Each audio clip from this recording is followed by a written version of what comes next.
This is the Lawson Center. It's a free lecture. We all got food from, it was supplied by the casino. So I hope you're enjoying that and the libation that we've provided as well. Tonight you're going to hear some very interesting stories about water ski shows that took place here in the 60s and 70s, and maybe even before that. And then later on, as it got introduced back in the 2012 to 2017 time frame. So I'm going to turn this over now to the presenters. The first one is Brian Lawrence, who is a lifelong resident of Bemis Point. He and his family, he grew up just down the street on Lakeside Drive, just a couple doors down from the Lawson Center here. Had a front row seat watching the shows. He also was instrumental in organizing and bringing Doug Rively and his crew from Chippewa Lake, Ohio. And they used to put on a ski show here every summer for 5 years for the floating stage, Dan Dalpra and the Italian Fisherman. So I'm going to you've heard enough from me. Brian, Doug.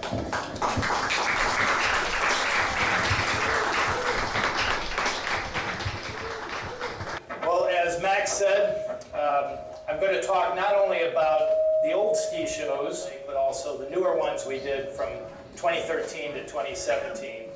But before I get started, I just want to mention how glad I am to be here, thanking Sharon Graper for inviting us to be here tonight. I kind of feel very, very much like I'm a part of this museum. And I say that because, like Max mentioned, I grew up on Lakeside Drive. And you know, you've heard the term gym rats, you know, a kid who hangs out in the gym and all the time. I kind of think of myself as a marina rat, because I hung out at the marina a lot during the summertime. And for instance, I had an outboard motor, a Johnson outboard motor that was always breaking down. So I'd come down here to the marina and I would visit with Bruce Ayersman and Dave and ask them questions about, like, if I had a sheared pin or if I had a flywheel that wasn't running right or something. And so that's how kind of I spent my youth. But I also feel very much a part of this museum, because in 1973, I worked the summers here at the Ellis Aero Marine, pumping gas and cleaning boats. And then I worked again the summer of 1974. And some of you may remember or have seen this picture in the marina. How many have seen this picture? It's on the wall down there. Yeah. Well, I say I feel a part of this museum because that's actually me right there. This picture was taken by Tom Barber. Tom's not here, is he? No. But Tom is a local artist, and he had taken this picture because he wanted to make a painting of this picture. But I guess he never did. But water skiing all began with the aquaplane. We were just over here in the corner talking about this aquaplane over here. Right after the turn of the century, the early 1900s, people started using an aquaplane to ski behind boats. And a couple weeks ago, in our house down here on Lakeside Drive, my sister and I were looking through some old photographs that we have and came across this picture from the early 1900s. And I don't know if you can read this writing, but it says, Dodge Water Car, Earl. And Earl was my great-grandfather that owned that Dodge water car. And these are my three uncles, Bob Bugby, Lucius Bugby, and Warren Bugby. Some of you may remember Lucius Bugby was a doctor here in Jamestown. And they actually used an aquaplane. So this is my uncles fooling around on an aquaplane. So I kind of feel like water skiing is in my blood. Now in the 1950s, starting in 1956, the local kids here organized a water ski club. And there's a 3-ring binder back there on that table that says rosters on it. And if you go through that, you may see some familiar names from the 50s and 60s. The club existed from 1956 all the way up to about 1968. And for those years, every summer, they would put on a water ski show. And this one was in 1958. And you can see some of the names here. I don't know if you can make them out from your seats, but you might recognize some of them. And there's one in particular here. I don't know if he's here. I asked him to come tonight. Is he here? Yep. But it's Dave Gustafson. So Gus, if you're back there, he was actually in this show in 1958. But the whole theme to the show was putting on a circus, and you can see. So these are some of the things that I remember from the ski shows back in. The ones I saw were probably 67, 68, and later years. And they had a ski jump, so they did ski jumping. They did a kite. The kite went up in the air and came down. And they also did some small pyramids back then. But they also did some ballet skiing and so forth. But it inspired me to want to go water skiing myself after watching the show. And I was probably somewhere around 10 or 11 years old at the time. My dad had a boat similar to this. This is not his actual boat, but I don't have a picture of it. And it had a 10 horsepower Johnson on it. Yeah.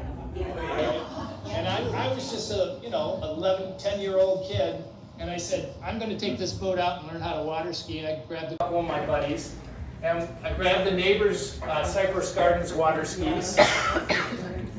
I grabbed a life belt because that's what we used back then. Here's an example here. And you can imagine how safe those were, especially if you were tipped upside down.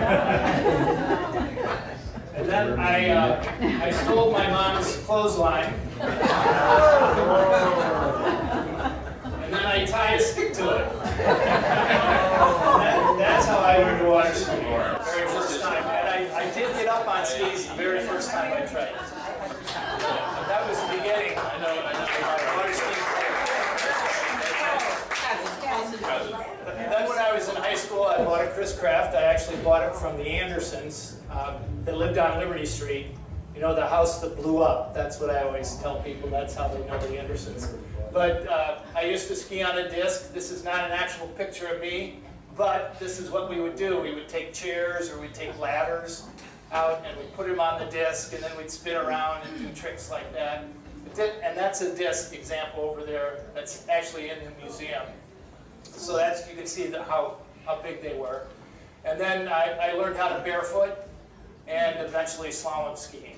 And what I wanted to show you by all this ski equipment over here is kind of how skis have changed through the years. So if you get a chance and you start on the left of the table and look at how the skis have evolved through the years, some of those skis, like there's children's skis there, there's a knee board there, so you ski it.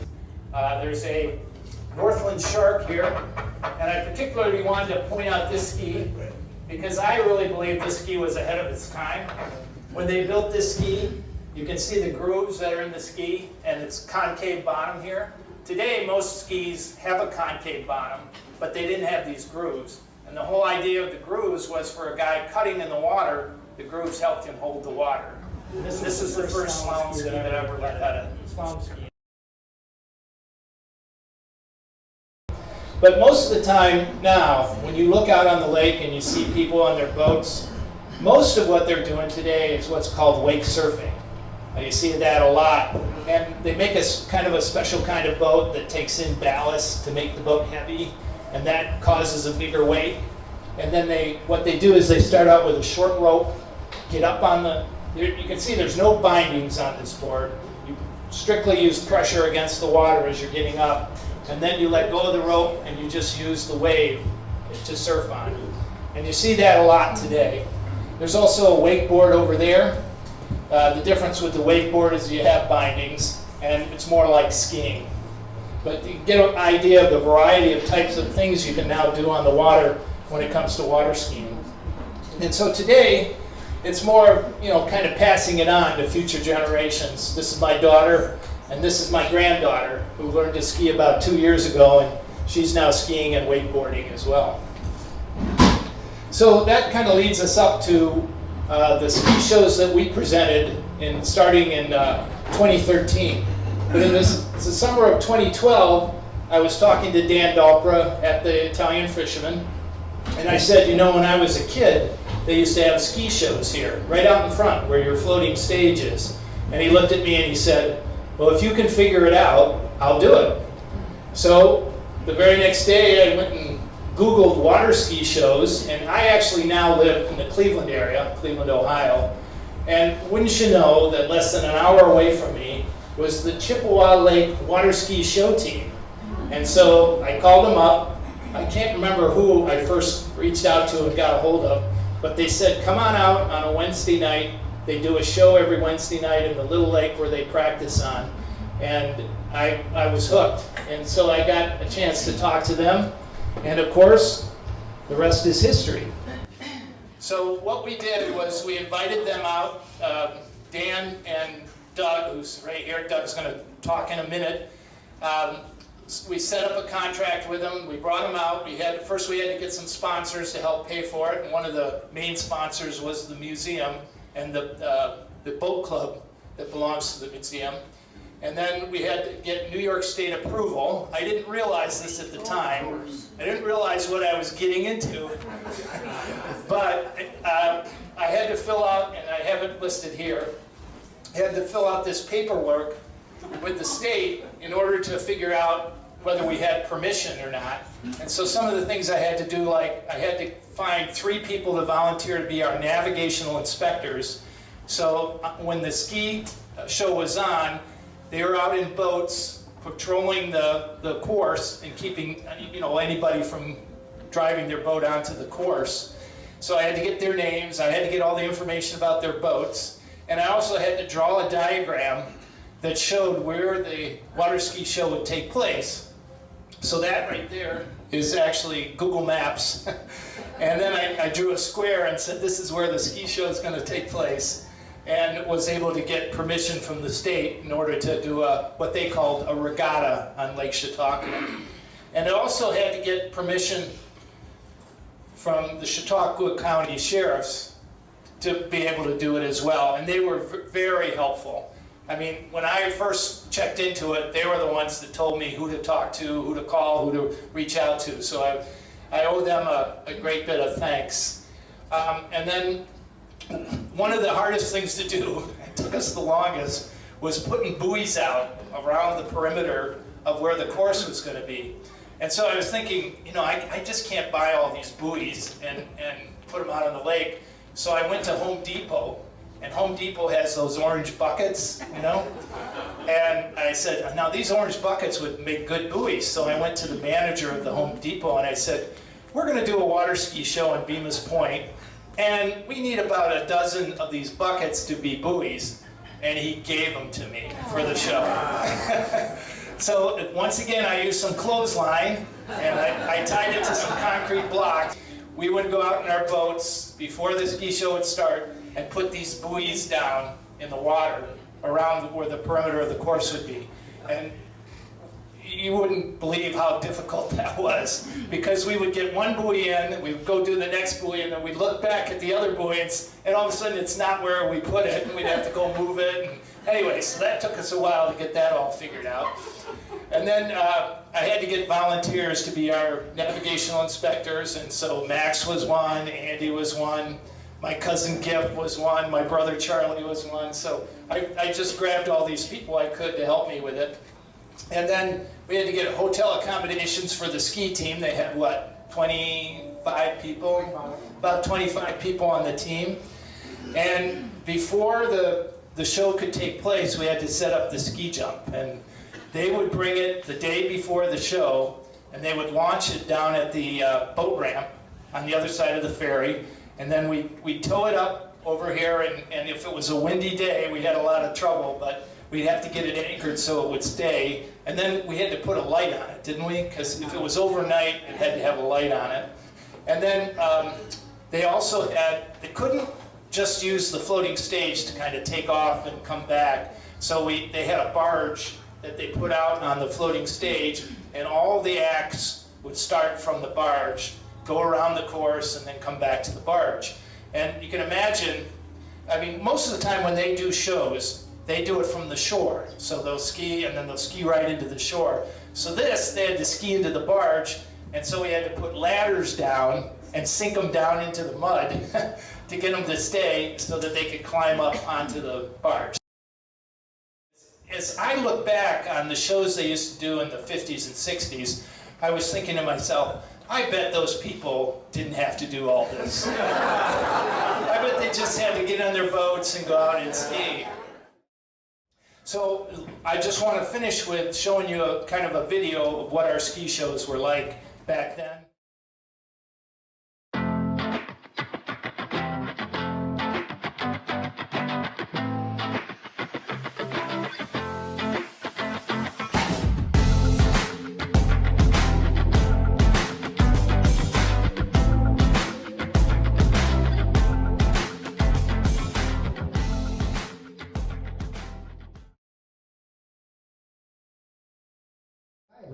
My name's Doug Ridley, and I've been, I would say, a lifelong water skier. Grew up on a lake in New York, the other side of the state, outside of Albany, New York, right near the Vermont border, and have really fond memories of growing up there and spending our summers water skiing. But so I think Brian's experience growing up and mine was very similar as a place to water ski. Although I will say, the Chippewa Lake Water Ski Show team is the only Division I show ski team in the state of Ohio, and we don't use clotheslines for anything.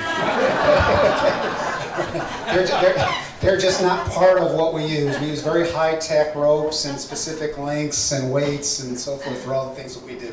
But at any rate, it's I have really fond memories of coming here to Bemis Point. You know, Brian, I still to this day remember, I came off from skiing an act in our show at our site in Akron. And Brian was standing up there on the hillside, and someone pointed to me and said, "You need to go meet Brian." And so I dropped my skis and I went up and talked to Brian, and the next thing you know, we're planning to bring shows here to Bemis Point, and we did that for 5 years, and it was just really a highlight of our season. We just loved coming here, so it's just so cool to be here now. You know. So here are some pictures of I just came across these when we were doing shows off the floating stage here at Bemis Point, and. You know, I was really proud of the shows that we did here, and I would also say they were fairly challenging because the water conditions, the way the wind blows and so forth, it made it somewhat challenging for us to do very difficult acts. But we were able to pull them off because we brought our best skiers, and I even brought in some people from other teams to do some of those shows. And so we really had a good time here, and you know, so ballet is always a crowd pleaser. We did some nice pyramids here as part of the show. This is a pre-built, very difficult act. The pyramid is all built, and the boat pulls the pyramid off like that. That's called a pre-built pyramid. Very challenging. We were able to do that here off the floating stage. And here I'm directing all this, and you'll learn really quick when you're a show director. It is absolutely the reason I have no hair today. Absolutely. So a little bit about the history. The first person that actually skied on top of the water was a guy by the name of Ralph Samuelson. And he did that in July of 1922 on Lake Pepin in Lake City, Minnesota. He was the first person to water ski on top of the water. And it's very interesting when you read the history about Ralph. He wasn't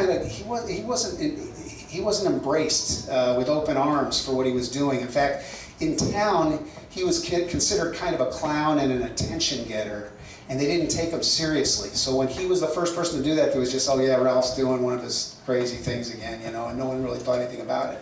But over time, he started doing things like, then he started riding over a jump. And then he did something. He got pulled behind an airplane, and that's this right here. And so all of a sudden he started getting attention, and some smart people started thinking, water skiing is a form of entertainment. that there might be something there. And that's kind of the birth of show skiing, what show skiing is about. And so then we went on, the first shows were actually on the Atlantic City Steel Pier in 1928. They had these things that were like jet skis, but they weren't. But they were these little things that buzzed around, and they thought they were going to do kind of a show that way. And because of the water conditions, they weren't doing well. Like, it wasn't working for them. And so then they said, well, let's try water skiers here. And then Dick Pope, who's a very well-known name in water skiing, he first came on the scene. He was doing some jump exhibitions in 1928 down in Miami. And then, so this is on the East Coast. But actually, the West Coast was big in the start of water skiing as well. You know, in 1937 at Seward Park in Seattle, Washington, they started doing water ski shows there. And the first club was organized in Washington State. It was the Olympic Ski Club. And there's a difference. There's professional ski shows, the kind of shows you might have seen at SeaWorld as an example. Those are professional skiers. Those kids get paid. And then there's clubs, amateur clubs all across the country. And there's pros and cons to both. When you go to a pro show or one of those professional shows, at a SeaWorld show as an example, they've got great skiers. They're great. They can't ski there if they're not. But the difference is, because they're paying them, there might only be a total of 8 skiers. When you look at club skiing, like the national champion, the Rock Aqua Jays that just won the national championships this year, just a few weeks ago, they have 200 members on their team. So they do pyramids with 36 people, you know, and things like that. So you can do things as a club that you can't do in these pro shows. The pro shows are great. Cypress Gardens is great. They're great. But club skiing is great also. It's just at a different level. So maybe the expertise isn't quite as there. The skill level isn't quite as high. But because of the numbers, you can do some things that you just can't do with a smaller group. Dick Pope started Cypress Gardens in 1943. Tommy Bartlett's, anyone ever visit Tommy Bartlett's in the Dells in Wisconsin? Just world famous. They've had ski shows there forever, and that's really sad because through the pandemic they've closed the doors, and that was really a disappointment for the ski community. So how did I get involved in all this, and my family get involved in this? I'm a lifelong athlete from this high. I've just been a competitor, always, and I've done a lot of things over the years. But the thing that I loved most is water skiing and snow skiing. Growing up in upstate New York, over near Vermont, I would water ski all summer. Our life was we'd get up in the morning. We lived just in a suburb just north of Albany. Grew up there, but the day that school got out, we would pack everything in the car and we'd move out. My grandfather bought a cabin on Crooked Lake, which is behind Troy, right near the Vermont-Massachusetts border. And we would pack everything up. We'd go out there for the summer. And our summers would be wake up in the morning, roll out of bed, wander down to the dock, and sit there until it was our turn to ski. And we would ski all day. And we had a lot of fun. My dad, our ritual in the summer is, before my dad went to work every morning, we'd get up at 6 a.m. because the water was nice.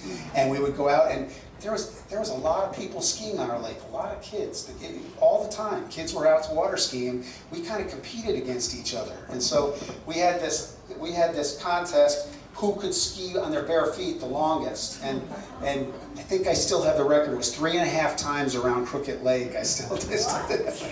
But at any rate, so that's how we grew up water skiing. What horsepower was that? Oh gosh, that's a great question.